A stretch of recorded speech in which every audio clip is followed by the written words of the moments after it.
ఇక సచివాలయం నుంచి రాష్ట్ర జలవనరుల శాఖ మంత్రి నిమ్మల రామానాయుడు మాట్లాడుతున్నారు. ఇప్పుడు లైవ్ చూద్దాం.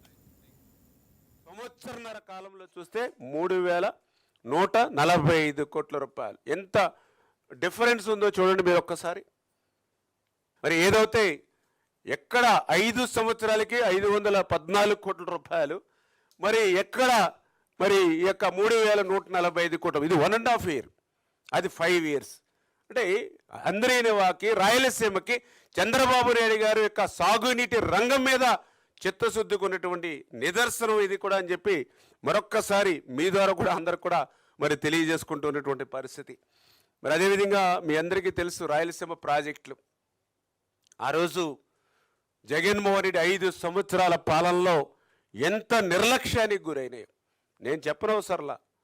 కళ్ళకు కట్టినట్లు రాయలసీమ పోతే 5 సంవత్సరాల్లోనే మనందరం కూడా చూసినటువంటి పరిస్థితి.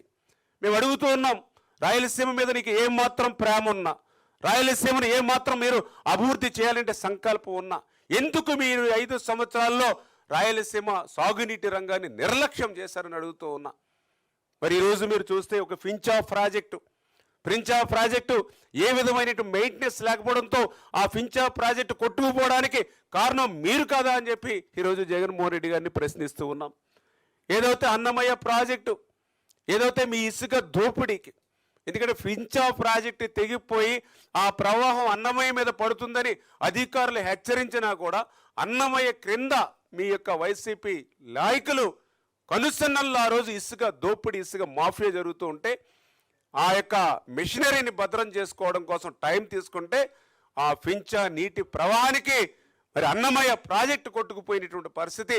ఊళ్ళు ఖాళీ అయిపోతే 39 మంది ఆ యొక్క అన్నమయ్య ప్రాజెక్టు కొట్టుకుపోయి చనిపోతే నువ్వు కనీసం ముఖ్యమంత్రిగా ఉన్నావు, అధికారంలో ఉన్నావు, వెళ్ళి పలకరించినటువంటి పాపాన ఉందా అని అడుగుతూ ఉన్నాం.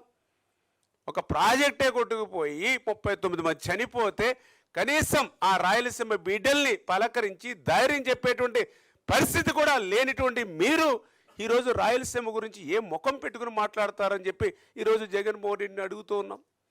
ఆ రోజు చంద్రబాబు నాయుడు గారు ముఖ్యమంత్రిగా లేరు, అధికారంలో లేరు, అయినా సరే చంద్రబాబు నాయుడు గారు అక్కడ అన్నమయ్య ఆ యొక్క కొట్టుకుపోయినటువంటి ప్రాంతం గ్రామాల్లో ఊరు తిరిగి ధైర్యం ఇచ్చారు ఆ రోజు ప్రతిపక్ష నాయకుడిగా చంద్రబాబు నాయుడు గారు. అది రాయలసీమ ప్రజలన్నా చంద్రబాబు నాయుడు గారికి, కూటమి ప్రభుత్వానికి ఉన్నటువంటి ప్రేమకు అది నిదర్శనం. అంతేగాని నీ మాదిరిగా తాడేపల్లి రాజప్రసాదంలో మొద్దు నిద్ర పోలేదనే విషయాన్ని కూడా మరి సందర్భంగా తెలియజేస్తూ ఉన్నా. అదేవిధంగా అలగనూరు బ్యాలెన్సింగ్ రిజర్వాయర్ ఉంది. నేను అడుగుతూ ఉన్నా, నీ 5 సంవత్సరాల పరిపాలనలో ఆ యొక్క అలగనూరు బ్యాలెన్సింగ్ రిజర్వాయరు కృంగిపోయింది, నీటిని నిలబెట్టలేకపోతున్నామని ఆ రోజు అధికారులు మొరపెట్టుకుంటే 5 సంవత్సరాల నీ పరిపాలనా కాలంలో ఆ అలగనూరు బ్యాలెన్సింగ్ రిజర్వాయర్ని మళ్ళీ నీటిని నిలబెట్టాలనేటువంటి ఆలోచన నీకు ఎందుకు రాలేదని చెప్పి ఈరోజు జగన్మోహన్ రెడ్డి గారిని ప్రశ్నిస్తున్నటువంటి పరిస్థితి. మళ్ళీ ఈరోజు కూటమి ప్రభుత్వం వచ్చిన తర్వాత మళ్ళీ ఈ యొక్క అలగనూరు బ్యాలెన్సింగ్ రిజర్వాయర్కి మళ్ళీ ఈరోజు మేము మళ్ళీ దానికి ఎస్టిమేషన్ వేసి ఈరోజు శాంక్షన్ ఇచ్చేటువంటి ప్రక్రియకు ఈరోజు కూటమి ప్రభుత్వం శ్రీకారం చుట్టింది. అదేవిధంగా మీ అందరికీ తెలుసు గోరకల్లు రిజర్వాయర్ అంటే ఈవేళ గాలేరు నగరికి జిఎన్ఎస్ఎస్కి ఆయువు పట్టు గోరకల్లులో నీటిని రిజర్వ్ చేయగలిగితేనే అవుకుకి నీరు పోతుంది, అవుకుకి నీరు పోతేనే గండికోటకి నీరు పోతుంది, గండికోటకి నీరు పోతేనే చిత్రావతికి నీరు పోతుంది, పైడివాళ్ళ పైనకి నీళ్ళు పోతుంది. ఈ రకంగా జిఎన్ఎస్ఎస్లో గాలేరు నగర్లో ఉన్నటువంటి ఏ రిజర్వాయర్లో నీటిని నింపుకోవాలన్నా మొదట గోరకల్లు రిజర్వాయర్లోనే నీటిని నింపుకోవాలి. అటువంటి గోరకల్లు రిజర్వాయర్ ప్రమాదంలో ఉంది. దీని రిపేర్స్కి డబ్బులు ఇవ్వండి మహానుభావాన్ని 5 సంవత్సరాలు అధికారులు వేళ్ళ పడితే మరి రాయలసీమ బిడ్డ అని చెప్పుకునేటువంటి నువ్వు ఆ గోరకల్లు రిజర్వాయర్కి 1 రూపాయి కూడా నిధులు ఎందుకు ఇవ్వలేకపోయావు జగన్మోహన్ రెడ్డి? ఈవేళ నీ కడప జిల్లాకి నీరు పోవాలన్నా, ఆఖరికి నీ పులివెందుల నియోజకవర్గం చిత్రావతి బ్యాలెన్సింగ్ రిజర్వాయర్కి నీరు పోవాలన్నా అది గోరకల్లులో నీళ్లుంటేనే వస్తాయి. అటువంటి గోరకల్లు కూడా 1 రూపాయి ఇవ్వనటువంటి మీరా ఈరోజు రాయలసీమ గురించి మాట్లాడడం. ఈరోజు చంద్రబాబు నాయుడు గారు కూటమి ప్రభుత్వం వచ్చిన తర్వాత మొన్న 58 కోట్ల రూపాయలు ఇచ్చి ఈరోజు టెండర్లు పిలిచి పనులు చేస్తూ ఉన్నాం. ఇవాళ ఆ గోరకల్లు రిజర్వాయర్కి ఒక అవుకు రిజర్వాయర్ ఉంది, దానికి కూడా 5 సంవత్సరాలు పట్టించుకునేటువంటి పాపాన పోల. మళ్ళీ అవుకు రిజర్వాయర్ బండ కృంగిపోతే మళ్ళీ ఈరోజు మేము ఆ అవుకు రిజర్వాయర్ని రిపేర్ చేస్తూ ఉన్నాం. ఇట్లా అడుగడుగునా కూడా రాయలసీమకు సంబంధించినటువంటి ఏ ప్రాజెక్ట్ అయినా సరే, ఏ రిజర్వాయర్ అయినా సరే 5 సంవత్సరాల వాళ్ళ పాలనలో మరి పాలన పాపం ఫలితం మనందరం కూడా చూసాం. కానీ ఈరోజు కూటమి ప్రభుత్వం అధికారంలోకి వచ్చాక మరి వీటిని అన్నింటినీ కూడా మళ్ళీ సరిచేసుకుంటూ వెళ్తూ ఉన్నాం. ఇటువంటి కూటమి ప్రభుత్వం మీద, ఇటువంటి రాయలసీమ అభివృద్ధి మీద పనిచేసేటువంటి ఈ ప్రభుత్వం మీద విషం చిమ్మేటువంటి కార్యక్రమాన్ని ప్రజలందరూ కూడా ఏసడించుకుంటున్నారనే విషయాన్ని కూడా ఈరోజు జగన్మోహన్ రెడ్డి గారికి కూడా తెలియజేసుకుంటూ ఉన్నా. అదేవిధంగా మీ అందరికీ తెలుసు, ఏదైతే రాయలసీమకు సంబంధించినటువంటి ప్రాజెక్టుల భద్రతా విషయంలో కూడా మీకు తెలుసు, తుంగభద్ర ప్రాజెక్టు ఈవేళ రాయలసీమకు అత్యంత వెనకబడినటువంటి అనంతపూర్ కానీ, కర్నూలు కానీ ఈ జిల్లాలకి సాగునీరు, త్రాగునీరు అందించడంలో తుంగభద్ర ప్రాధాన్యత అంటే మీ అందరికీ తెలుసు. 5 సంవత్సరాల వైఎస్ఆర్సీపీ పాలనలో కనీసం మెయింటెనెన్స్ అంటే గ్రీజు పెట్టి మెయింటెనెన్స్ చేసేటువంటి పరిస్థితులు కూడా ఏ ప్రాజెక్టుకి లేదు. అందులో తుంగభద్ర కూడా ఆ రోజు మరి 19వ మరి గేటు ఆ రోజు కొట్టుకుని పోతే అర్ధరాత్రి సమయంలో సైతం చంద్రబాబు నాయుడు గారు ఆ రోజు గేట్ల నిపుణుడు కన్నం నాయుడు గారితో కూడా మాట్లాడి వెంటనే ఆయన్ని పంపించి కర్ణాటక ప్రభుత్వం కూడా చేతులెత్తేసింది.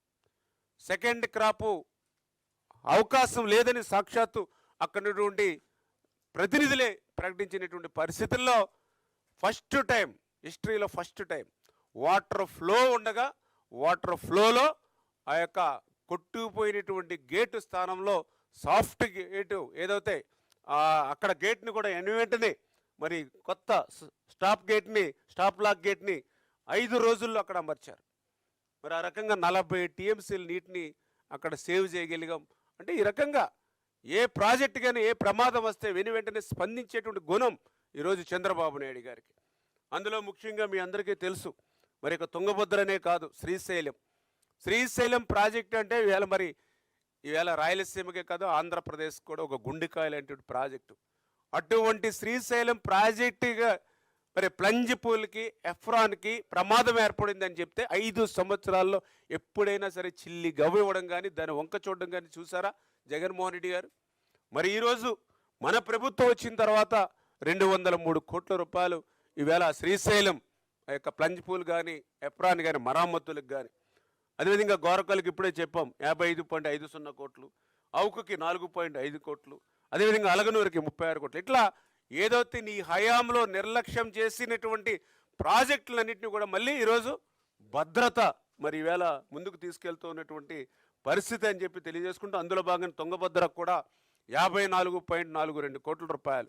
అంటే ఇట్లా రాయలసీమకి అత్యంత అవసర ప్రాధాన్యత ప్రతి ప్రాజెక్టుని, ప్రతి రిజర్వాయర్ని కూడా ఈ తెలుగుదేశం, జనసేన, బీజేపీ కూటమి ప్రభుత్వం కాపాడుకుంటుందనే విషయాన్ని మీ ద్వారా ఈ సందర్భంగా తెలియజేసుకుంటూ, మరి అదేవిధంగా నిన్న మొన్న ఈ 2-3 రోజుల నుంచి ఏదైతే ఈ యొక్క వైసీపీ అసత్య ప్రచారం ఏదైతే ఉందో దాన్ని కూడా ఒక్కసారి మరి మేధావులు కానీ, అదేవిధంగా సాగునీటి సంఘ నిపుణులు కానీ, అదేవిధంగా పాత్రికేయ పెద్దలు కానీ అందరూ కూడా పరిశీలించవలసింది ఒకసారి కోరుతూ ఉన్నాం.